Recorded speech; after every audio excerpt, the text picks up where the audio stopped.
Assalamualaikum warahmatullahi wabarakatuh. Hamdan wa syukran lillah wassalatu wassalamu ala rasulillah amma ba'du.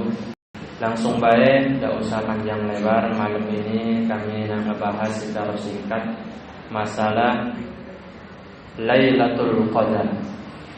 Malam Lailatul Qadar. Untuk mengawali pembahasan singkat masalah malam Lailatul Qadar, kami nak ngasih perumpamaan atau analogi terlebih dahulu. Umpama di samping masjid ini kolam.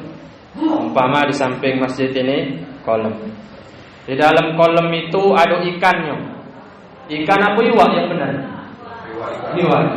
Ini kalau memang beli apa? Beli iwak gabus. Pas beli ayam iwak juga.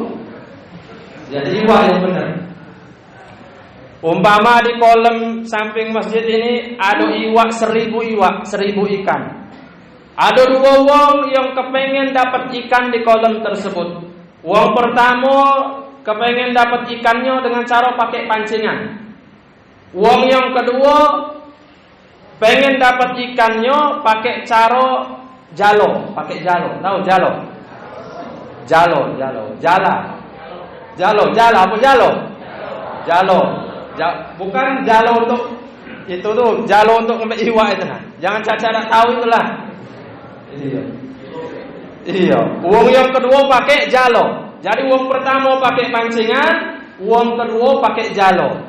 Kira-kira yang lebih besar kemungkinan dapat ikannya pakai pancingan apa pakai jalo? Pakai jalo. Yang lebih mancing pakai pancing. Mancing, nah, tidak dapat. Sekali dapat nyangkut pula. Rokok lah habis setengah bungkus, dah dapat. Jadi yang paling besar kemungkinan dapat ikan dengan cara pakai jalo. Apa maksudnya? Maksudnya Bapak Ibu, dulur-dulurku sekalian, kalau kita kepengen dapat Lailatul Qadar, kepengen dapat malam Lailatul Qadar, kita harus pakai jalo untuk dapat malam Lailatul Qadar.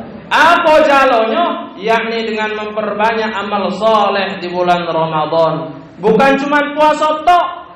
Itu puasanya tidur terus. Habis sahur tidur sampai subuh 14. Bangun lagi jam 7 masih ngantuk, bangun jam 11. Sholat zuhur ngaji dak ngantuk, tidur lagi. Bangun jam 5, ngejenguk jam 5, nyalain jam puluh. Alang kelapa jam ini maghribnya. Wong Talang Banten. Kalau wong Pelaju sini insyaallah 11-12. Ya puasanya tidur baik. Ini ngaji dak, sholat tarawih dak, Quran dak dibaca, sedekah juga dak. Kira-kira dapat dak Lailatul Qadar? Mana dapatnya iwak wader malah iya. Jadi kalau kita kepengen dapat malam Lailatul Qadar di bulan Ramadan tahun ini, kita gunakan kesempatan ini untuk memperbanyak amal soleh. Yang belum pacak ngaji, berejo belajar ngaji, baba, tata, matamu, metu. Belajar berejo ngaji. Yang belum pacak ngaji, ya dibaca Al-Quran tuh, jangan tidak dibaca. Jadi banyak-banyak amal soleh di bulan Ramadan supaya kita dapat malam Lailatul Qadar. Ilham cak mana ciri wong yang dapat malam Lailatul Qadar? Nah, ini penting. Supaya kita jangan ngaku-ngaku. Aku semalam dapat Lailatul Qadar. Cak mana? Aku ngejengok pohon-pohon pada sujud galau. Akhirnya udah kata sholat tarawih, duduk depan pintu nungguin ngejengokin pohon, mana udah kata yang sujudnya. Sholat tarawih dah ngejengokin pohon tetangga. Terus cak mana ciri malam Lailatul Qadar? Menurut Profesor Dr. Muhammad Quraisyihad yang ngarang Tafsir Al-Misbah, Tafsir Al-Quranul Azim 30 juz, cirinya dua. Pertama, dalam surah Al-Qadar, tanazzalul malaikatu war-ruhu fiha biizni rabbihim min kulli amr. Ciri yang kedua, salamun hiya hatta matla'il fajar. Jadi yang pertama, malaikat-malaikatnya Allah turun pada malam Lailatul Qadar bersama malaikat Jibril. atas izin Allah Subhanahu wa taala yang ditugaskan untuk mengatur seluruh urusan makhluk Allah Subhanahu wa taala.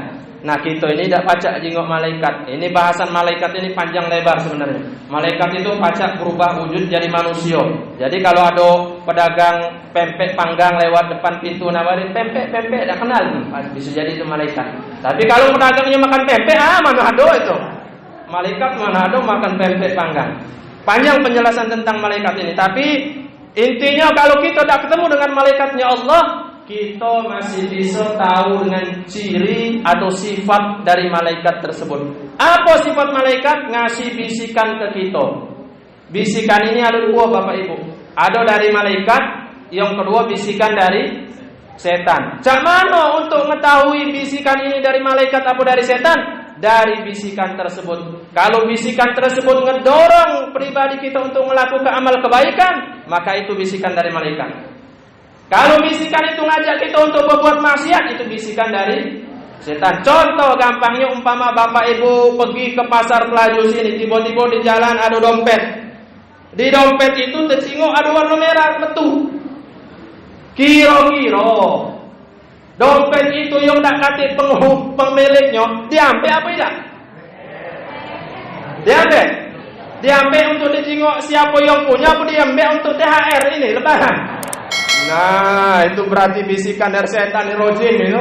Jangan itu ngaku-ngaku dah dapat Lailatul Qadar, temu dompet diambil. Jadi kalau kita dapat malam Lailatul Qadar, cirinya dalam artian ziyadatul khair fi taatillah, bertambah kebaikannya dalam taat kepada Allah. Sebelum dapat malam Lailatul Qadar pelitnya minta ampun, setelah dapat malam Lailatul Qadar tambah pelit kayak setan. Mana ada itu? Jadi loman, jadi dermawan, jadi lebih rajin baca Al-Quran dan lain sebagainya. Itu ciri yang pertama secara singkat. Ciri yang kedua, salamun hiya hatta matla'il fajar. Damai, sejahtera dirinya dan bisa mendamaikan, mensejahterakan orang lain. Soleh secara pribadi dan soleh secara sosial. Tak cukup soleh secara pribadi, hubungan sama Allah baik, sama sosialnya tidak baik. Mana kena ya? Ada tak hubungan sama Allah baik, sama manusia tak baik? Ada. Habis sholat balik nyolong sendal. Jadi bisa mensejahterakan, mengamankan, mendamaikan diri kita pribadi dan bisa mensejahterakan orang lain, tidak ngeganggu orang lain. Sampai kapan? Hatta matla'il fajr, sampai terbit matahari. Sebagian ulama berpendapat terbit matahari ini kaget kalau kita mati. Mati itu kasar apa tidak kata mati? Kata siapa kasar? Mati itu bahasa Arab, tidak kasar. Ini perlu diluruskan. Mati itu bahasa Arab jadi tidak kasar. Buktinya mana? Inna sholati wa nusuki wa mahyaya wa mamati. Bukan inna sholati wa nusuki wa meninggali. Batal sholat kita wa meninggali. Apa nih? Wa meninggali. Tapi itu kan bahasa Arab, ilham, artinya meninggal. Bukti konkretnya di KTP. Di KTP itu ada nama, alamat, tempat tanggal lahir, ada juga status perkawinan. Status perkawinan itu ada kawin, belum kawin, cerai hidup, cerai mati. Kalau mati itu kasar, mati itu untuk hewan kesinggung lah, pasangannya lah mati. Berarti selama ini aku nikah sama sapi. Jadi mati itu tidak kasar. Terakhir, Bapak Ibu, kapan malam Lailatul Qadar itu turun? Ada. Dalam kitab Durratun Nasihin yang dikarang oleh Syekh Utsman bin Hasan bin Ahmad Asy-Syakir Al-Khawbawi di bab ke-73 tentang fi bayani Lailatul Qadri, tentang keistimewaan malam Lailatul Qadar. Sebagian ulama berpendapat malam pertama malam Lailatul Qadar, malam pertama Ramadan.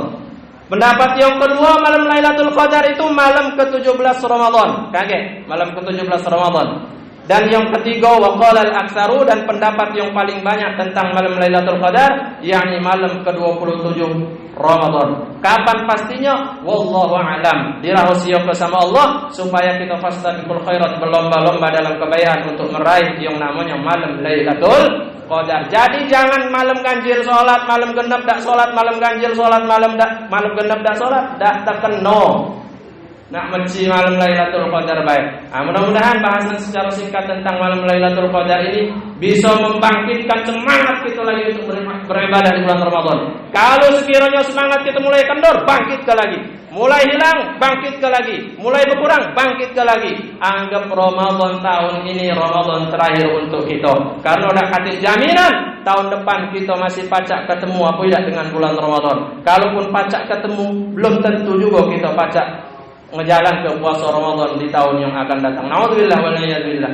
Makanya kita gunakan kesempatan yang Allah kasih ke kita ini, perbanyak amal soleh, jangan puasa dak, ngaji dak, tarawih dak, sedekah dak, malam-malam nonton TV sambil ngudut. Mudah-mudahan bermanfaat. Kalau ada manfaatnya itu berasal dari Allah Subhanahu wa taala. Kalau ada salahnya khilafnya itu berasal dari diri kami pribadi. Subhanakallahumma wa bihamdika asyhadu an la ilaha illa anta astaghfiruka wa atubu ilaik. Wassalamualaikum warahmatullahi wabarakatuh.